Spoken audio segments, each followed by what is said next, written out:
Hello student, स्वागत है आपका इस क्लास में जिसमें आज आपको पढ़ा रहे हैं एसएसटी क्लास 5 जिसका चैप्टर चल रहा है 17 इंडिया इन द वर्ल्ड, यानी हमारे विश्व की नक्शे में भारत की क्या स्थिति है।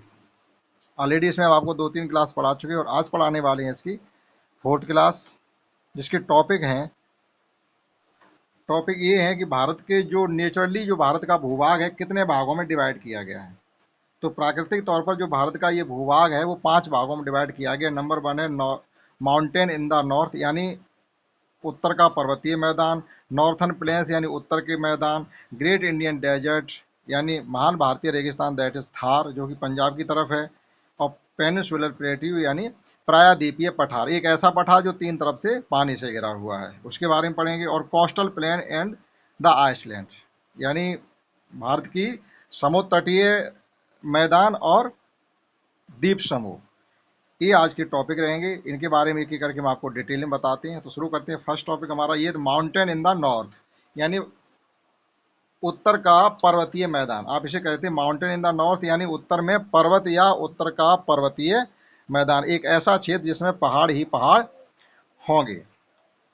इट एक्सटेंड का मतलब होता है फैला हुआ है। कहाँ से कहाँ तक? फ्रॉम जम्मू, यानी आप जब मैप में देखेंगे तो जम्मू से लेकर के, जम्मू कश्मीर से लेकर के टू द अरुणाचल प्रदेश, यानी बिल्कुल पश्चिम में जम्मू कश्मीर है और वहाँ से बिल्कुल पूरब में आप चले जाएंगे। जैसे जम्मू कश्मीर ये रेड रेड दिखाई दे रहा है, यहाँ से लेकर के इस तरीके से आप जाएंगे और लास्ट में ये जो सबसे ज़्यादा यहाँ पर लास्ट में आपका ये अरुणाचल प्रदेश दिखाई दे रहा है, यहाँ तक ये पहाड़ फैले हुए हैं। जो माउंटेन का फैलाव है, यहाँ से लेकर के जम्मू कश्मीर से लेकर के और आप पूरब में बिल्कुल लास्ट में अरुणाचल प्रदेश तक चले जाएंगे, वहाँ तक ये फैले हुए हैं in the north of the India. और भारत के ये उत्तर में है। It is known as the Himalaya mountains, इनको क्या पर्वतीय मतलब हिमालय पर्वत के नाम से जाना जाता है। ये जो पर्वतीय मैदान है इसे आप हिमालय के पर्वत भी कह सकते हैं। The Himalayan mountain range consist of 3 parallel mountain range, जो हिमालय पर्वत श्रृंखला है, हिमालय माउंटेन रेंज जो हिमालय पर्वत श्रृंखला है, कंसिस्ट का मतलब होता है इसमें हैं, क्या क्या है? 3 पैरेलल माउंटेन रेंज, 3 समांतर पर्वत श्रृंखलाएं हैं। यानी जो हिमालय रेंज है उसमें बहुत सी पर्वत श्रृंखलाएं हैं जिन्हें मिलकर के हम हिमालय कहते हैं। तो क्या दीज आर, इनमें कौन कौन से? ग्रेट हिमालय यानी महान हिमालय के नाम से पहली है श्रृंखला, या इसे हिमाद्री भी कहते हैं। दूसरा दीज आर ग्रेटर हिमालय यानी महान हिमालय या हिमाद्री। द लेसर हिमालय यानी निचला हिमालय, या उसे हम हिमाचल प्रदेश के नाम से भी जानते हैं, हिमाचल कह सकते हैं। एंड आउटर हिमालय, और जो बाहरी हिमालय है, या उसे शिवालिक की पहाड़ियाँ भी कह सकते हैं। तो क्रम से कौन से 3 भाग हो गए? आप महान हिमालय कह सकते हैं, निचला हिमालय कह सकते हैं और बाहरी हिमालय कह सकते हैं। या बाहरी मतलब महान हिमालय को हम हिमाद्री भी कहते हैं, निचले हिमालय को हिमाचल कहते हैं और आउटर हिमालय को हम शिवालिक भी कह सकते हैं, यानी शिवालिक की पहाड़ियाँ। मोस्ट ऑफ द रिवर, अब ये कहा जा रहा है बहुत सी नदियां हैं जो हमारे यहाँ, मोस्ट ऑफ द रिवर यानी अधिक से अधिक, यानी ज़्यादा से ज़्यादा जो नदियां हैं flowing in the northern plains originated from the Himalaya, जो उत्तरी मैदान में बहने वाली अधिक से अधिक नदियां हैं वो सब कहाँ से? जिनका ऑरिजिनेटेड मतलब होता है जिनका मूल स्रोत या निकलने की जगह क्या है, वो हिमालय ही है। यानी उत्तर मैदान में बहने वाली नदियाँ या भारत के उत्तरी क्षेत्र में बहने वाली बहुत सी नदियाँ हैं वो सभी हिमालय से ही निकली हैं। जैसे गंगा है, अब गंगा नदी निकली है, गंगा है, यमुना है, उधर रावी, सतलज, जो उधर सिंध पंजाब उसकी पाकिस्तान की तरफ चलेंगे तो ये सब नदियाँ जो निकलने वाली हैं सब हिमालय के क्षेत्र से ही निकली हैं। तो ये था आपके जो भारत का उत्तरी मैदान है उसके बारे में। सेकेंड है हमारा नॉर्थन प्लेन्स यानी उत्तरी मैदान, द नॉर्थन प्लेन्स यानी उत्तरी मैदान। These are formed by, form का मतलब होता है बनना, बाय द डिपोजिट, डिपोजिट का मतलब होता है इकट्ठा करना, द फर्टाइल ऑल्यूवियल सॉइल, उपजाऊ दोमट मिट्टी के द्वारा जमा करने से ये बना हुआ। और ये मिट्टी लाई कहाँ से गई है, किनके द्वारा? ब्रॉड डाउन, जो लाई गई है by the rivers flowing from the Himalayas to the southern region, Himalaya से जो दक्षिणी तरफ बहकर की नदियाँ निकली हैं उन नदियों के द्वारा बहुत ही उपजाऊ मिट्टी ला करके इस मैदान में डिपोजिट या जमा की गई, जिसके द्वारा ये मैदान बना। From the plateau to the northern region, यानी और वही आपके उत्तर के मैदान का पठार बन गया, जिसे हम उत्तरी मैदान का पठार कहते हैं। जो पठार ये बना है वो हिमालय से निकलने वाली नदियों के द्वारा एक उपजाऊ मिट्टी के लाने से बना है, और वो नदियों से जो मिट्टी आती थी यहाँ आके इकट्ठी होती रहती थी। दीज एक्सटेंड, अब ये कहाँ से फैला हुआ है, कहाँ तक, these extend from Punjab to Assam in India. Punjab से लेकर के असम तक ये क्षेत्र फैला हुआ है। जैसे आप मैप पर देख सकते हैं इस प्रकार से, ये इस तरफ यहाँ पर पंजाब है आपका, पंजाब से लेकर के आप इस प्रकार से असम तक चले आएंगे तो ये पूरा मैदान इन्हीं मिट्टियों के जमा करने से बना हुआ है, जो कि हिमालय से निकलने वाली नदियों से मिट्टी लाई गई है। The main rivers flowing this region, और जो मुख्य मुख्य नदियां इस मैदान में बहने वाली उनके नाम क्या है, जैसे सतलज, गंगा, सतलज नदी आपके उधर है पंजाब और पाकिस्तान की तरफ, गंगा नदी है, यमुना है, घाघरा है, चंबल नदी है, टोंस, सोन, गंडक, कोशी, महानंदा, दामोदर और ब्रह्मपुत्र, ये सब नदियां इस क्षेत्र में बहने वाली हैं। जो भारत का उत्तरी मैदान है उसमें बहने वाली ये नदियां हैं, और ये सब नदी कुल मिलाकर के आपके हिमालय पर्वत से ही निकली हैं। Etc river Ganga and Brahmaputra formed A bast delta, bast delta का मतलब विशाल डेल्टा बनाती हैं। कौन कौन सी नदियाँ, गंगा नदी और ब्रह्मपुत्र नदी मिलकर के एक बहुत बड़ा डेल्टा बनाती है पश्चिम बंगाल और बांग्लादेश में। जैसे कहाँ पर आप मैप में देख सकते हैं, ये यहाँ पर जो आपको दिखाई दे रहा है ये वाला रीजन जो है, मैप में जब आप देखेंगे तो इस रीजन में ये इधर से गंगा नदी जाती है और इधर से ये ब्रह्मपुत्र नदी आती है असम की तरफ से, और दोनों नदियां यहाँ पर मिलती हैं। जहाँ जिस जगह पर ये मिलती हैं वहाँ पर एक विश्व का सबसे बड़ा डेल्टा बनाती हैं जिसका नाम है सुंदरवन डेल्टा, और आगे चल के ये समुद्र में समाहित हो जाती हैं। तीसरा पार्ट है इस क्षेत्र, ग्रेट इंडियन डेजर्ट, यानी महान भारतीय रेगिस्तान, जिसका नाम है Thar. Rajasthan is situated in the western region of India, जो राजस्थान की स्थिति है वो भारत के पश्चिमी भाग में है। यानी राजस्थान की अगर स्थिति को देखा जाएगा भारत के मैप पर जब आप देखेंगे तो भारत के पश्चिमी भाग पर आपको राजस्थान मिलेगा। There is a vast stretch of sand, और इसमें क्या है, एक बहुत विशाल क्षेत्र मिट्टी का है, बालू का, बहुत बड़े क्षेत्र में आपको बालू ही बालू दिखाई देगी। दैट एक्सटेंड हंड्रेड्स किलोमीटर, यानी सैकड़ों किलोमीटर तक आप चले जाएंगे तो आपको एक रेत ही रेत दिखाई देगा और कोई आपको ग्रीनरी या हरियाली दिखाई नहीं देगी। टुवर्ड्स द वेस्ट, यानी पश्चिम में एक बहुत दूरी तक आप चले जाएंगे तो आपको रेगिस्तान ही रेगिस्तान नजर आएगा। It is known as the great Indian desert, जिसे ही हम महान भारतीय रेगिस्तान या थार के नाम से जानते हैं। It has very less rainfall, less rainfall का मतलब होता है इस क्षेत्र में बहुत कम बारिश होती, हो गई तो हो गई, नहीं हुई तो नहीं हुई, तो बहुत कम बारिश होती है। कम बारिश होती है इसीलिए तो रेगिस्तान बन गया। अगर बारिश अच्छी होती रहे तो फिर वहाँ ग्रीनरी हो जाएगी, रेगिस्तान धीरे धीरे खत्म हो जाएगा। Mounts of the sand, mounts of the sand का मतलब होता है बालू के ढेर, can be seen at several places, और जब आप उस रेगिस्तान में पहुंचेंगे आपको बहुत सी जगह बालू के ढेर दिखाई देंगे।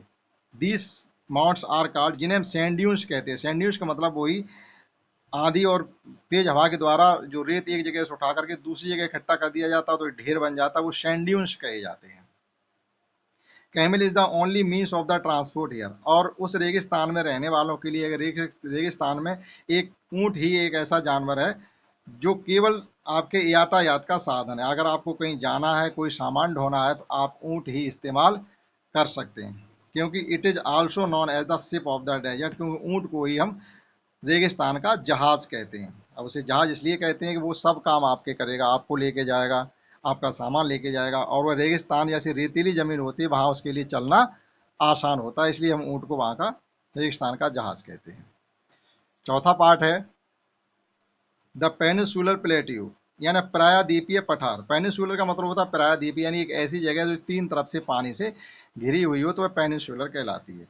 Peninsular plateau is towards to the south of the west plains of the north.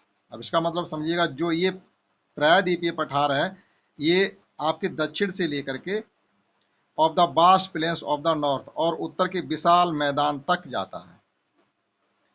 It's surrounded by the Aravalli mountains, और ये अरावली की जो पहाड़ियाँ हैं, अरावली पर्वत है उसके द्वारा ये घिरा हुआ इन द नॉर्थ वेस्ट, और उत्तर पश्चिम में ये अरावली पहाड़ियों के द्वारा घिरा हुआ पठार है। The Eastern Ghat in the east, और पूरब में पूर्वी घाट, and by the Western Ghat in the west, और पश्चिम में पश्चिमी घाट से घिरा हुआ है। यानी मतलब जिस पठार की आप बात की जा रही है पेनिनसुलर प्लेट्यू की, तो ये दक्षिण से उत्तर की मैदान तक एक तो बहुत बड़ा पठार है। दूसरा, ये पूरब में पूर्वी घाट से घिरा हुआ है, पश्चिम में पश्चिमी घाट से घिरा हुआ है, और नॉर्थ वेस्ट में यानी उत्तर पश्चिम में ये अरावली की पहाड़ियों से घिरा हुआ है। This part is divided into several small plateau, और ये भाग विभिन्न छोटे छोटे पठारों में डिवाइड किया गया है। This part is divided into, divide मतलब बांटा गया है या विभाजित किया गया, सेवरल स्मॉल प्लेट्यू, छोटे छोटे बहुत से पठारों में। जैसे द मैन प्लेट्यूज आर, जो मुख्य मुख्य पठार हैं उनके नाम क्या है? बुंदेलखंड, यानी बुंदेलखंड का पठार, या बुंदेलखंड प्लेट्यू, और बुंदेलखंड का पठार, एक तो ये हो गया। दूसरा है छोटा नागपुर का पठार, जो ये महाराष्ट्र की तरफ है, जिसका नाम है छोटा नागपुर का पठार। और अगला है मालवा प्लेट्यू, यानी मालवा का पठार। और लावा प्लेट्यू ऑफ द डेक्कन, और दक्षिण में लावा प्लेट्यू जिसका नाम रखा गया है लावा प्लेट्यू ऑफ द डेक्कन, यानी दक्षिण का लावा प्लेट्यू। तो ये विभिन्न छोटे छोटे पठार मिलकर के हमारे दक्षिणी मतलब प्रायद्वीपीय पठार को, पेनिनसुलर प्लेट्यू यानी प्रायद्वीपीय पठार को बनाते हैं, जिनके नाम है बुंदेलखंड या बुंदेलखंड का पठार, छोटा नागपुर का पठार, मालका पठार और लावा का पठार। The following rivers flow in this part, इस भाग में कुछ नदियों के नाम दिए जा रहे हैं, वो नदियां इस भाग में बहती हैं। जैसे चंबल, चंबल नदी एक ऐसी नदी है जो बहुत ही कोई ऐसा शहर होगा जिसके किनारे से होके जाती, नहीं तो किसी शहर के किनारे से होके नहीं जाती, इसलिए इसका पानी साफ रहता है। और जो मोरम नाम की आपका जो वो आती है जिसके आप मकान बनाते हैं, वो इसी से मिलती है। बेतवा नदी, टॉन्स, सोन नदी, नर्मदा नदी, तापी है, दामोदर है, ये नर्मदा और तापी आपके दक्षिण की तरफ ही है, महाराष्ट्र की तरफ। महानदी है, गोदावरी नदी है, कृष्णा और कावेरी, ये बहुत सी नदियां हैं जो इस पठार में होकर के बहती हैं। Look at the map of India and tell which river, अब आप भारत के नक्शे को देखें और उसमें देख करके बताएं कि कौन सी नदी अरब सागर में गिरती है और कौन सी नदी बंगाल की खाड़ी में गिरती है, और flow through the vast plains of the north, और कौन सी आपके उत्तर के मैदान में होकर के बहती हैं। तो आप इसमें ध्यान से देखेंगे, जो चंबल है, बेतवा है, टॉन्स है, सोन है, ये सभी नदियां हमारे हिमालय पर्वत से निकली हैं और सब धीरे धीरे गंगा में मिल जाती हैं, और आगे चल के ये गंगा नदी समुद्र में जाके मिलती है। नर्मदा और तापी, ये दो नदियां ऐसी हैं जो अरब सागर में जाके गिरती हैं। उसके बाद दामोदर, ये तो पश्चिम बंगाल में है। महानदी, ये बंगाल की खाड़ी में गिरती है। गोदावरी बंगाल की खाड़ी में गिरती है। कृष्णा बंगाल की खाड़ी में गिरती है। कावेरी बंगाल की खाड़ी में गिरती है। इसमें जो नदियां दी गई हैं, नर्मदा और तापी, ये दो ही नदियां ऐसी हैं जो अरब सागर में जाकर के गिरती हैं। अगर आप मैप वाली नदियों के मैप वाले नक्शे में इनको ध्यान से देखेंगे तो पता चलेगा आपको। फिर कहा गया कि उत्तर के मैदान में बहने वाली नदियां, उत्तर के मैदान में बहने वाली नदियां इसमें जो है चंबल है, बेतवा है, टॉन्स है, सोन है, और दामोदर भी है। और उत्तरी मैदान में बहने वाली नदियां, ये सब आपके दक्षिणी भाग में चली जाती हैं। फिर तो ये हो गया आपका चौथा भाग। पांचवा भाग और लास्ट भाग है इसका, कोस्टल प्लेन एंड आइसलैंड, यानी समुद्र तटीय मैदान और द्वीप समूह। समुद्र तटीय मैदान के मतलब होता है जो समुद्र के किनारे किनारे का इलाका है, जो समुद्र की चपेट में आता रहता है, वो समुद्र तटीय मैदान कहलाता है। जैसे दीज आर था नैरो कोस्टल प्लेन्स, नैरो का मतलब होता है संकरा, यानी बहुत चौड़ा नहीं है। Narrow coastal planes in the east, यानी पूरब में भी आप देखेंगे ध्यान से मैप पर तो आपको एक संकरी समुद्र के किनारे किनारे का आपको एक क्षेत्र दिखाई देगा, तो वो मैदान। और आप पश्चिम में चलेंगे, पश्चिमी पेनिनसुला यानी दक्षिणी प्रायद्वीपीय पठार की तरफ चलेंगे, वहाँ तक ये आपके समुद्र तटीय मैदान है, लेकिन ये ज़्यादा चौड़ाई में नहीं है।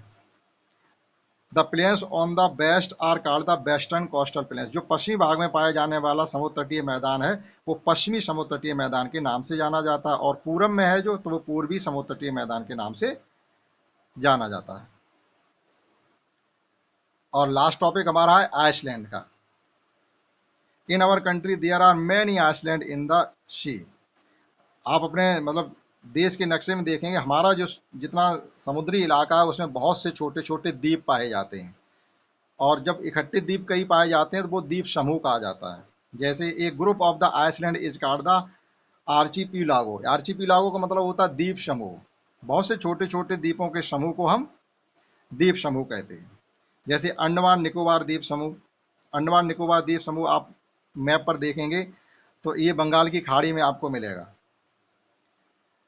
इन द बे ऑफ बंगाल, ये कहा भी गया है कि ये बंगाल की खाड़ी में अंडमान निकोबार द्वीप समूह। एंड लक्षद्वीप, लक्षद्वीप में छोटे छोटे मिलाकर के 36 द्वीप हैं, टापू हैं छोटे छोटे, उन्हें मिलाकर हम लक्षद्वीप कहते हैं। और ये आपको जो लक्षद्वीप है, जब आप मैप में इसे देखेंगे तो ये अरब सागर में मिलेगा, in the Arabian Sea, are लिखा हुआ, are in the Arabian Sea. जो लक्षद्वीप समूह है वो अरब सागर में है, और अंडमान निकोबार द्वीप समूह है जो आपकी बंगाल की खाड़ी में है। तो इस टॉपिक में हमारे जो प्राकृतिक तौर पर 5 भागों को भारत में बांटा गया है, तो वो सब आपको हमने बताने की कोशिश की है। आशा करता हूँ आपने यहाँ तक समझ पाया होगा। और नेक्स्ट जो क्लास होगा वो होगा हमारे देश में पाए जाने वाले विभिन्न प्रकार के जंगलों के बारे में, वो आपको पढ़ाया जाएगा नेक्स्ट क्लास में। तब तक के लिए जय हिंद, जय भारत।